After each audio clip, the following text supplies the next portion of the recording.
This morning, the woman who says she was the mistress of Carl Lentz, formerly known as Justin Bieber's hipster pastor from Hillsong Church, is speaking out. And I was like, are you married? And he said, I am, but he doesn't wear a ring. You never ever see him wearing a ring. The concept of the influencer isn't new anymore, but it still seems to carry with it a very high level of cringy reactions from most people. No. In an age of perpetually online kids with perpetually online personalities to entertain them, there isn't much of an escape from it. And with this culture comes a variety of issues for young people. Mental health is at an all-time low. Studies are showing that Instagram and other picture-based apps have a serious negative side effect on preteen girls. And flex culture has taken over the young adult space, causing a lot of people to live beyond their means just to look polished online. But one thing that a lot of people haven't given enough notice to are the influencers that stand out right in front of them each Sunday. Pastors. Lentz was known as a rock star priest at Hillsong, a church previously frequented by celebrities like Chris Pratt and Vanessa Hudgens, and followed online by more than 500,000 people. I just want to love people more. I just want to love Carl more. The modern pastor is far removed from this historical position that they inhabit. If we went all the way back to the years of Jesus' ministry, the disciples were called by Jesus to follow him, not because Jesus had the ability to pay a fat check, but because the disciples thought giving of their time was worth it. And as the early church takes hold, the leaders of your local church probably operated in secret, and therefore needed to work a regular job in addition to working for the church. As modern society takes hold, the church has attempted to adapt to the culture that they find themselves in. The bigger and more elaborate churches get, the more work they take to make it function.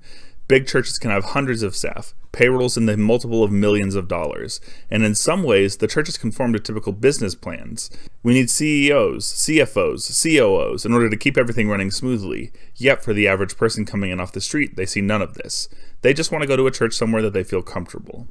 So when we see pictures of ultra-rich pastors driving pricey cars and taking private jets across the country to preach, something feels wrong. Yeah, he's young. There's the preacher. Look at whoa. Yeah. What the fucking dick root priest? Hold up. What's going on with his fucking shorts, bro? No. Any guy who's showing dick root, you know what I mean? Like the base of your cock. You're pulling your shorts down to base your cock like that. You're doing that because you're trying to get laid. Stop. Pull your fucking shorts up to a normal height.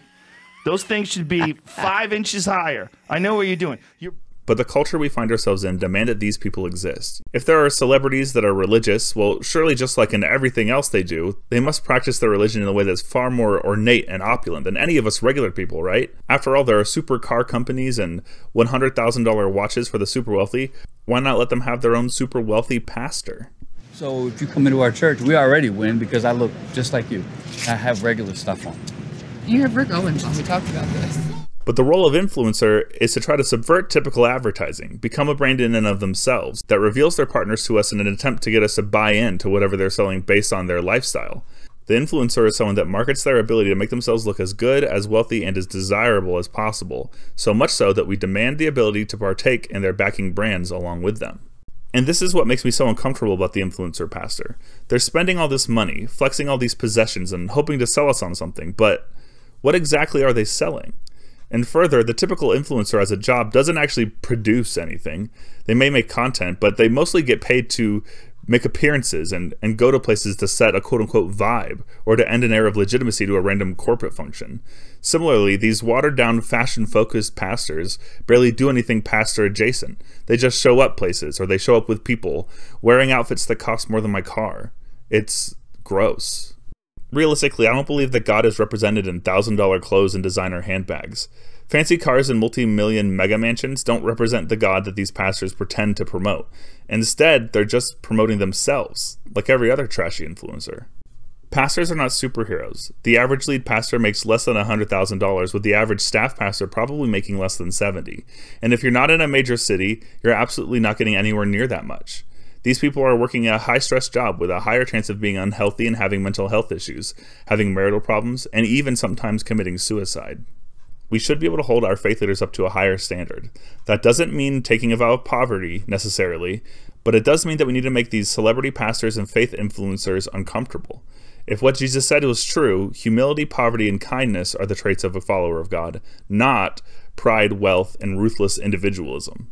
If pastors are to be taken seriously, they need to be able to have hard conversations and live life with as much authenticity as possible. But there's nothing authentic in living life as an influencer.